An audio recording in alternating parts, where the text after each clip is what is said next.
Hello everyone, thank you for tuning in again to another episode of CivilianTacticalWeapons.com.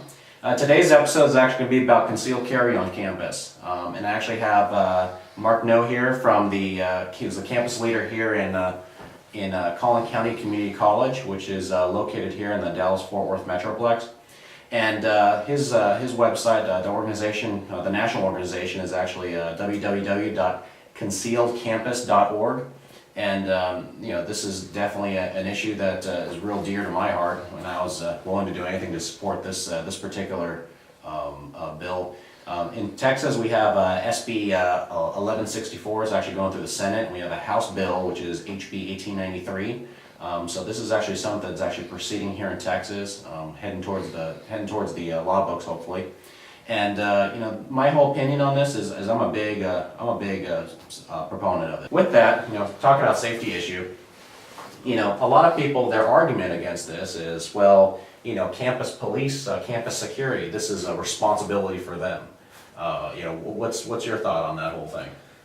Well, the issue of safety is, I feel like it's everyone's responsibility, but mostly narrows down to the individual. I mean, it's not exactly your mom's issue because, you're a grown adult. I mean, campus police can't be there for you 24/7 as well. They're not going to be there when you're walking from class, walking in your car, walking in the bathroom. I mean, they're just patrolling the halls, and they just can't be there everywhere all at once. I mean, there's only a fee for so many students, and that's the issue.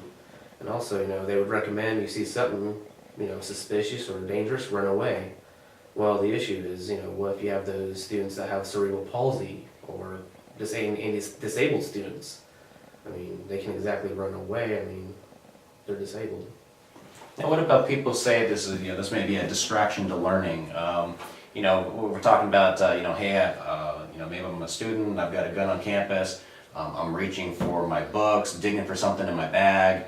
Maybe the gun is exposed to another student because it's exposed in the bag, or I lean over, my shirt pops up, the gun's exposed. Like, what's your thoughts on that? I mean, I know a lot of people are, that's a concern for a lot of people. Well, it's the glory of concealed carry. People aren't supposed to know you have it, and it's supposed to be out of sight. Anybody that's taken the course would know how to cover it up, put it away, keep it out of sight. And that's just one of the things. I mean, that's why they call it concealed handgun licenses. And there's also the assumption that a gun might go off in class too. Well, any good gun owner would have it held in a holster where the trigger is covered. And so, put the holster in the bag, keep it covered. That should keep it out of sight. I mean, students won't be looking at everyone's bag, seeing if there's a gun. I mean, that's the last thing on their mind. Now, what about the other discussion? I hear a lot of people. We see, everything. The liberal media showing everything from schools having you see movies, the big wild frat parties, the tremendous amount of alcohol use that is kind of prevalent, and not really at the community college level, but more at the state and more of the state colleges, universities, where you have fraternities and stuff. The tremendous amount of alcohol use. We look at statistics from DUI and the magic 18 to 24 group. What's your thought of that when people have those same concerns about now? It's the same group of people carrying guns now. Well, that's a misconception, because 18 to 24 group is only a small fraction of concealed carry. Now, the age limit for carrying a concealed handgun license is 21. So automatically that cuts down 20 to the age group 18 to 20 out of the picture. They won't be having guns. I mean, you can't purchase a gun until you're 21. Now, also in the handbook, the concealed carry handbook in Texas, it specifically prohibits having any alcohol level in your system while carrying a pistol. That means no alcohol that night.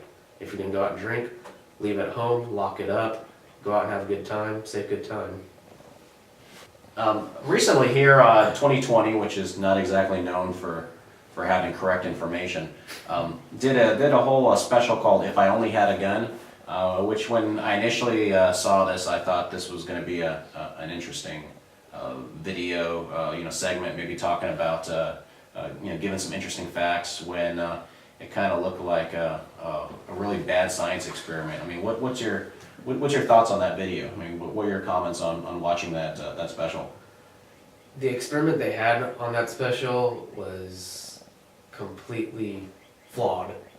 I mean, first of all, they grabbed random students, probably barely 21, and they basically gave them a crash course in firearms, and then they stuck them in a room and pretty much told them to defend themselves. I mean, these students are amateurs.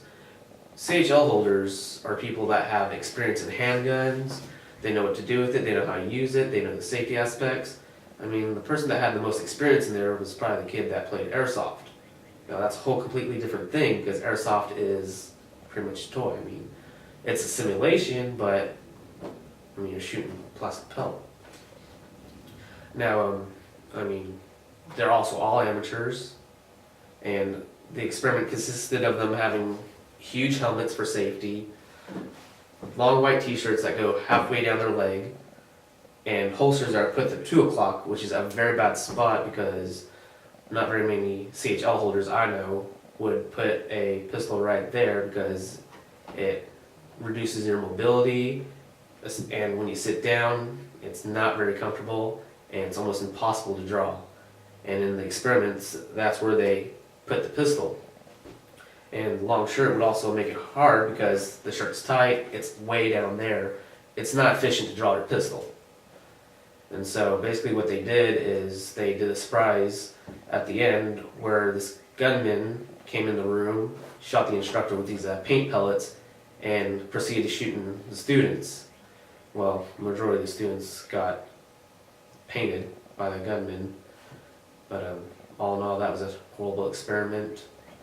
Wouldn't recommend it at all. Well, speaking about defending yourselves in a college, I mean, a lot of this stuff was brought up through Virginia Tech. I mean, if we look at the Virginia Tech incident, you know, a lot of people, the leftist liberals on one side were calling for more gun control laws, saying that, oh, this is a perfect example of guns going nuts here in the United States. To then the other side of it saying this is a perfect example of why we need more guns on campus. You know, I mean, everyone here who watches my shows can kind of guess where my thoughts are on this. As far as Virginia Tech, I mean, what's your thought process on that? I mean, what do you think about you know, what do you think about those arguments? Unfortunately, in this subject, people are looking too much at the gun. I mean, prior to that, there were so many warning signs. I mean, concerns were brought up, but unfortunately, this was one of those things that slipped between the bars. I mean, there were plenty of chances for them to take him out of there, you know, send him to another mental facility again. But unfortunately, he did get his hand on a gun, and he did proceed to killing 32 students. But I mean, this is a good example for people to be able to defend themselves. I mean, right there for the shooter, he just had to walk in a room, he just chose targets. And it's just like shooting fish in a barrel. I mean, they're all right there, trapped in a room, nothing to defend themselves except little notebooks and these flimsy papers, you know. Well, I mean, I'd like to first of all thank you, Mark, for actually joining us on this segment, and Thank you. of course, his organization again is concealedcampus.org, so www.concealedcampus.org. Please visit the website. There's actually a tremendous amount of great arguments.